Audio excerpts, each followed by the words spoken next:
Hello guys, so welcome back ulit sa ating channel Stock Play. At ngayon naman ay pag-usapan natin yung mga top trending stocks ayan, sa PSE. And of course, don't forget to subscribe sa ating channel. And paki-press na rin yung notification bell para palagi po kayo ma-update sa mga bagong videos na i-upload natin. Yeah. So, let's start. Unahin natin yung DDMPR kasi andin siya. Trending din So syempre i-check muna natin yung big picture, yung mismong overall trend for DDMPR. And right now kung titignan natin, nag-close sa may taas ng trend line. So possible breakout to, pero pagka tinignan natin kasi meron tayo ditong long term support, major support to, for DDMPR. We have 1, 2, and 3. And right now, kung tayo ay magrarally, possible mahit yung 1.26, fresh breakout.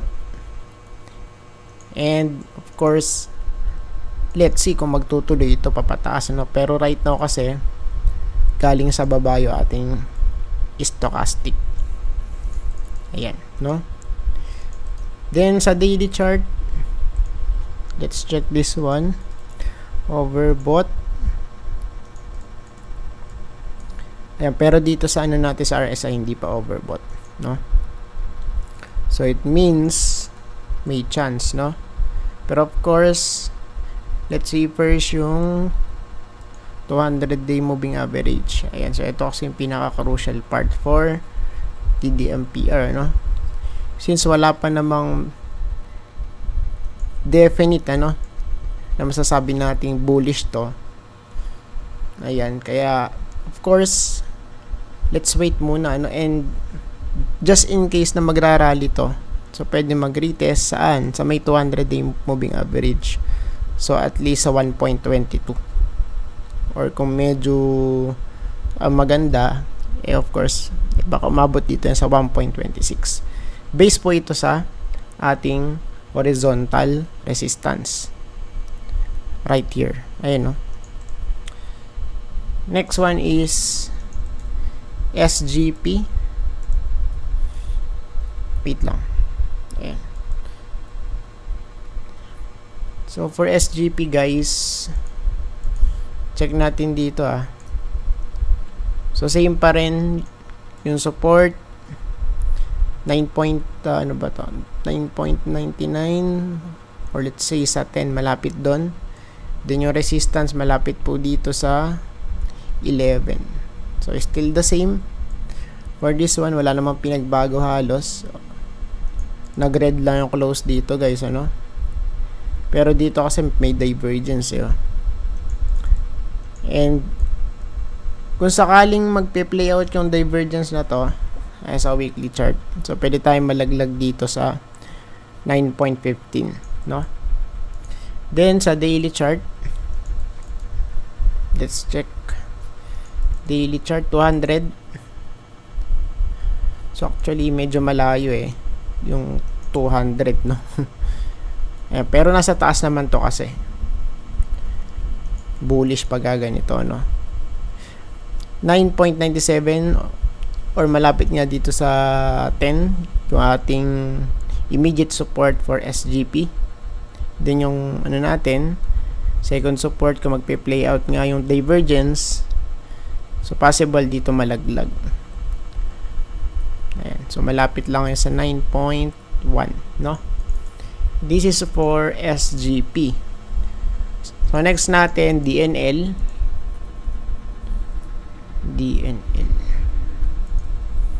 Check natin DNL guys, then balik tayo dito sa weekly. So for me, this one, so ano ba to, bullish or bearish? Okay, so unang tingin pa lang bearish na to guys, because kung titingnan natin walang breakout, since 2017 pa to downtrend guys. So that's why I am bearish for this one, So hanggat walang breakout, of course magiging bearish yan. And yung support, so actually malapit sa may support to eh, 6.1. Somewhere here sa may green box. Dun yung resistance, 6.88. So unless nala kung ano tayo dito, makapanik tayo, no? Ayan, sa may taas nung 7. Ayan, tapos makawala rito sa may trend line natin. Etong trend line na to, yung black line na yan. So pagka nag-close dyan, yung pa lang yung start, no? And so far pa naman, since no COVID, ito yung COVID yun, medyo sideways naman siya for now, pero still no breakout. It means yun nga, no? Then sa daily 200, wala pa, so halos wala pang galawan dito guys, still same pa din, no? Tingnan natin, since malapit sa may support kasi to, tingnan natin if ever na ano to magba-bounce, pwede 6.95 guys, andito yan. Ayan, 6.95, no? Costco. Next natin, Costco. So for Costco,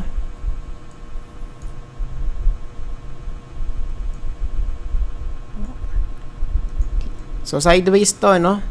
Since ano yun, 2020, no? Sideways. Of course, yung confirmation natin pagka nakapanik sa 5.4 at least. So saan yun? Sa may resistance, of course, dito sa area na to. Ayan, kasi maraming mga touches dito, no? Saka retest, pero wala, hindi siya makapanik dun sa may taas ng price na yun, no? So for now, since sideways, ayan,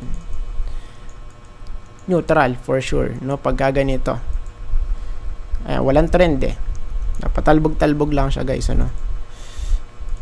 So for this 200, ayan, so sideways, same here sa may 200, malikot yung 200, no? Ayan, kasi pagka bullish, is supposed to be dapat merong isang trend na papunta yung, na kung saan papunta yung ating 200-day moving average. It's either pataas or pababa lang.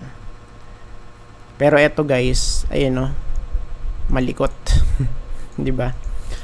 Next one is MBT. Last two, MBT tayo, weekly. Okay, so sa big picture, ito yung resistance 72, let's say 73 na lang. Then dito yung support, sa may green box 61.5. Okay, malapit dito. So for now, overall structure medyo maganda, pero mabagal yung progress, no? Since nung COVID crash. Yeah, pero medyo naka-recover naman na to. So yun nga lang, dapat makapanik dito sa may taas nung resistance natin dito guys, sa area na to, no? Then sa daily overbought, tingnan natin, tapos malapit sa resistance.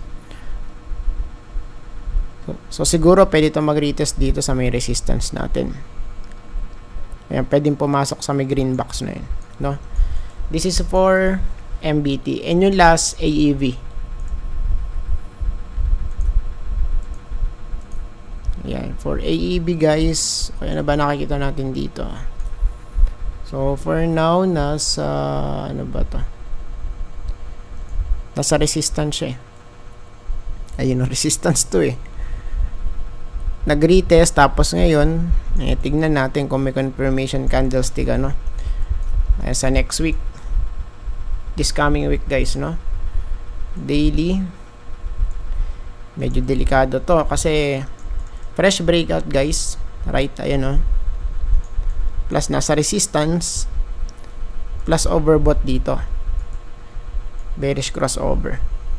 Ayan, based sa daily chart, no? So it means pwede tayong bumalik sa may support.